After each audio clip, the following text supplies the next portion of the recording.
Praise the lord. ప్రభువైన యేసుక్రీస్తు నామములో ఈ ఉదయకాలమందు మీ అందరికీ కూడా శుభములు తెలియజేస్తూ ఉన్నాను. ఈ ఉదయకాలమందు సామెతల గ్రంథము 30వ అధ్యాయము 25వ వచనము. చీమలు బలము లేని జీవులు అయినను అవి వేసవిలో తమ ఆహారమును సిద్ధపరుచుకొనును. చూడడానికి బలము లేని జీవి అయినా దాని పొట్ట చూస్తే తెలుస్తుంది ఎంత ధాన్యము సేకరించుచుందో. చీమ శరీరం ఎంత, దానిలో కాలు ఎంత, దాని ముక్కు ఎంత, దాని కన్ను ఎంత. ఆ కాలుతో భూమిని తొలుచుకుంటూ అవి తమ నివాస స్థానాన్ని ఏర్పాటు చేసుకుంటూ ఉంటాయి. వాటికి సాధన సంపత్తితో పరికరాలు ఉండవు. ఎటువంటి ఆర్భాటం హడావిడి లేకుండా నెమ్మదిగా తమ మానాన తాము పని చేసుకుంటూ పోయే చీమల పుట్ట లోపల చూస్తే ఎంత ధాన్యం నిలవ ఉంటుందో. తాము తినగా తమ వారందరూ వర్షాకాలంలో తినడానికి సరిపడనంత ధాన్యం ఉంటుంది. తెలివైన వారు చేసే పని అదే కదా. వేసవ కాలమును కూర్చుకునివాడు బుద్ధిగల కుమారుడు, కోతకాలమందు నిద్రించువాడు సిగ్గుపరచు కుమారుడు అని సామెతలు 10వ అధ్యాయము 5వ వచనంలో ఉంది.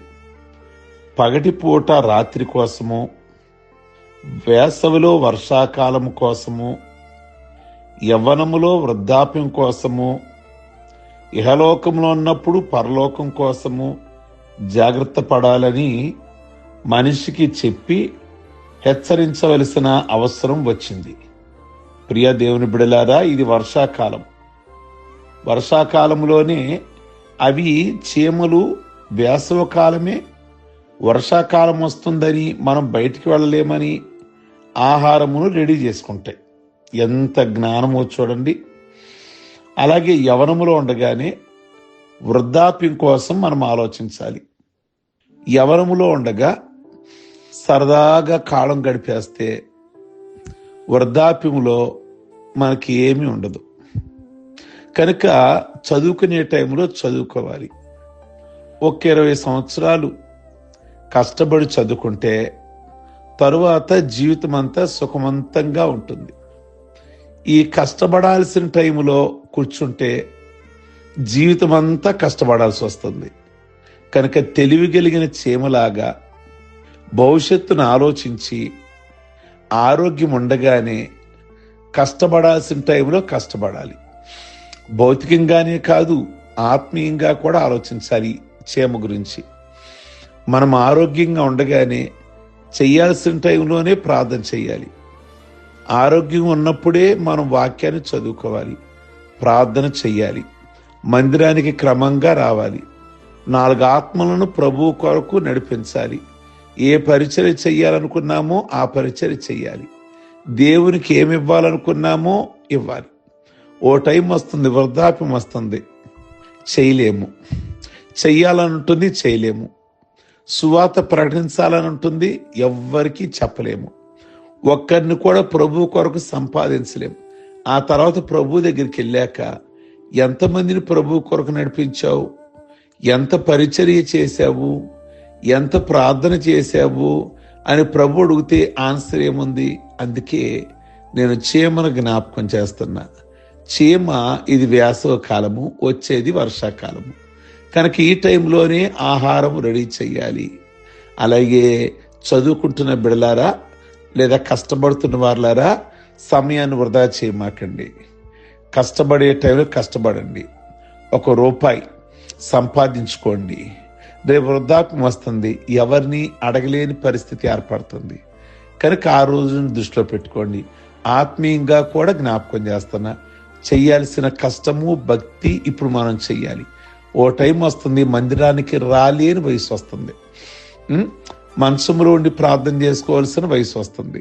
కనుక ఈ టైంలో చక్కగా దేవుని సన్నిధికి రావటం, పరిచర్య చేయటం, ఈ చీమను జ్ఞాపకం చేస్తున్నాను. అంతేకాక అది బలము లేని జీవి. దాని పుట్టలో వేలు పెడితే నశాలానికి అంటేటట్టు కొడుతుంది. దాని జోలికి వెళితే బలవంతమైన సర్పానైనా సరే దాని చేత చిక్కి చావలసిందే. సమయం వచ్చినప్పుడు అది నేను రాయలు చీమను అంటుంది. చీమలాగా అన్నీ సమకూర్చుకొని జ్ఞానయుక్తంగా జీవించాలి. అందుకే సామెతల గ్రంథము 6వ అధ్యాయము 8వ వచనంలో చీమలాగా అక్కడ వేసవ కాలమందు ఆహారం సిద్ధపరచుకొనును, కోతకాలమందు ధాన్యము కూర్చుకొనును. చీమలాగా పనిచేయడం అంటే నిబంధనతో కూడిన మాత్రమే కాదు, క్రమశిక్షణతో పనిచేయడం. చీమల గుంపు చూశారు ఎప్పుడన్నా? ఒక దారిలో వెళుతుంటే ఒక్కటి వెనక పక్కకు కూడా వెళ్ళదు, ఒకదాని వెనక మరొకటి శిక్షణ పొందిన సైనికుల్లాగా కదులుతాయి. ఎవరైనా వాడికి ట్రైనింగ్ ఇచ్చారా అన్నట్లుగా ఉంటాయి. చూడముచ్చడుగా ఉండే ఆ వరుసను చూసి ఏదైనా అలా క్రమంగా ఉంటే చీమల బారు అని పిలుస్తారు కదా. వాడికి న్యాయాధిపతి లేకున్నా, విచారణకర్త లేకున్నా, అధిపతి లేకున్నా దేవుడే వాటికి ఆ క్రమము నేర్పించాడు. సామెతలు 6వ అధ్యాయం 7వ వచనం. నిజంగా ఆ క్రమం మనుషుల్లో ఉందా? నిజంగా చీమల్లాగా గనక వెళితే 1 by 1 ఒకదాని వెనకొకటి, అసలు రోడ్డు మీద ట్రాఫిక్ అనేది ఉంటుందా?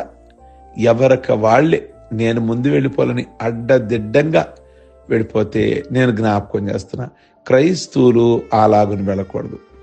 క్రైస్తవుడు అంటే ఫస్ట్ క్రమం కలిగిన వాడు. మనమే క్రమాన్ని నేర్పించాలి. యేసు ప్రభువారు భోజనం పెట్టినప్పుడు కొండ మీద 50 మంది చొప్పున క్రమము చొప్పున కనుక మనం చర్చిలో కూర్చున్న క్రమముగా కూర్చోవాలి. ఒకరి వెనక ఒకరి ప్రక్కన ఒకరు నీట్గా కూర్చోవాలి. అది ప్రభువుకు చాలా ఇష్టం. అది ఎవరో మనకు చెప్పి అలా కూర్చోండి అని అనేవాళ్ళు కాదు, మనము ఇతరులకి నేర్పించవలసిన వారు. ట్రాఫిక్ అయినా ఒకదాని వెనకొకటి నీటిగా. కనుక చీమ పైన విచారణకర్త లేడు, పైన న్యాయాధిపతి లేడు. బైబిల్ ఒక మాట ఉంటుంది, ఎక్కువగా ఉంటుంది ఆ మాట, న్యాయాధిపతుల్లో ఉంటుంది. ఇశ్రాయేలులకు ఆ దినములలో న్యాయాధిపతి లేడు. ఏమైంది? న్యాయాధిపతి లేకపోతే, రాజు లేకపోతే ఏమైంది? నాయకుడు లేకపోతే ఏం జరిగింది? ఎవరిష్టానుసారంగా వారు జీవించేశారు, ఎవరిష్టానుసారంగా. కనుక మనకి లీడర్ లేకపోయినా, న్యాయాధిపతి లేకపోయినా, విచారణకర్త లేకపోయినా మనము ఒక క్రమశిక్షణకు అలవాటు పడాలి. చర్చి కానీ, టైమింగ్స్ కానీ, పంక్చువాలిటీ కానీ అవి ప్రభువుకు చాలా ఇష్టం, క్రమం అనేది. కనుక ప్రియ దేవుని బిడ్డలారా, మనిషికి తెలియని క్రమము దేవుడు వాటికి నేర్పించాడు. పశుపక్షాదులను, గగన వీధులలో ఎగురు సూక్ష్మ జీవులకు వాటి కాలము తెలియను. అయితే నా ప్రజలు యెహోవా న్యాయ విధిని ఎరగరు అంటాడు యెరెమీయా 8:7. చీమ ఎల్లప్పుడూ చురుకుతనము గలది. చీమలాగా ఎడతెగక ప్రయాసపడి పరలోక రాజ్యమునకు ఆత్మలను సంపాదించాలి. వేసవ కాలం తర్వాత మరో కాలం గలదని చీమ గుర్తు చేస్తుంది. భవిష్యత్ కాలము కొరకు ప్రస్తుత కాలం నుండే సంపాదించుకుంటుంది. చీమలను మీ మనోనేత్రాల ఎదుట ఒక్కసారి ఉంచుకోండి. చురుకుగా సాగిపోండి, కాలమును సద్వినియోగం చేసుకోండి. బలము లేని అల్పమైన ఈ జీవి మానవాళికి ఎన్నో పాఠాలు నేర్పిస్తుంది. దాని నడతలు కనిపెట్టి బుద్ధి తెచ్చుకున్నవాడు ధన్యుడు.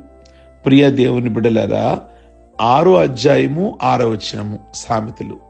సోమరి, చీమల యుద్ధకు వెళ్ళుము, వాటి నడతలు కనిపెట్టి జ్ఞానం తెచ్చుకునుము అంటే గొప్ప మనిషిని చీమ యుద్ధకు వెళ్ళి జ్ఞానం తెచ్చుకోమంటున్నాడు. మనుషుల్లో ఎంతమంది జ్ఞానవంతులు ఉన్నారు, ఎంతమంది సైంటిస్టులు ఉన్నారు, శాస్త్రవేత్తలు ఉన్నారు. మా మనుషుల్లో నిజంగా ఎంత మేధస్సు కలిగిన వాళ్ళు ఉన్నారు. వాళ్ళని ప్రభు అంటున్నాడు, ఒక్కసారి మీరు చీమల దగ్గరికి వెళ్ళిపోయారా, జ్ఞానం తెచ్చుకోమంటున్నాడు. కలిసికట్టుగా చీమలు తయారు చేసుకున్న ఆ నివాసం, ఇల్లు ఎంత అద్భుతకరంగా ఉంటుందో తెలుసా? చూస్తే ఆశ్చర్యం కలగక మానదు. చాలా పరిశుభ్రంగా, చాలా చక్కగా అరికినట్టుగా నున్నగా ఉంటుంది. నేలని ఎంత తెలివిగా తొలుస్తాయంటే ఒక్క చుక్క నీరు కూడా వాటి కన్నాల్లోకి చొరబడదు. వాటి గృహ నిర్మాణం విజ్ఞానానికి నిజంగా జోహార్లు. ప్రియ దేవుని బిడ్డలారా, వీలైతే మనుషులు వాటిలో నుండి నేర్చుకోవాలి. సోమరితనము చేత ఇంటి కప్పు దిగబడిపోవును, చేతులు బద్ధకం చేత ఇల్లు కురియును అని 10వ అధ్యాయము 18వ వచనం ప్రసంగిలో ఉంది.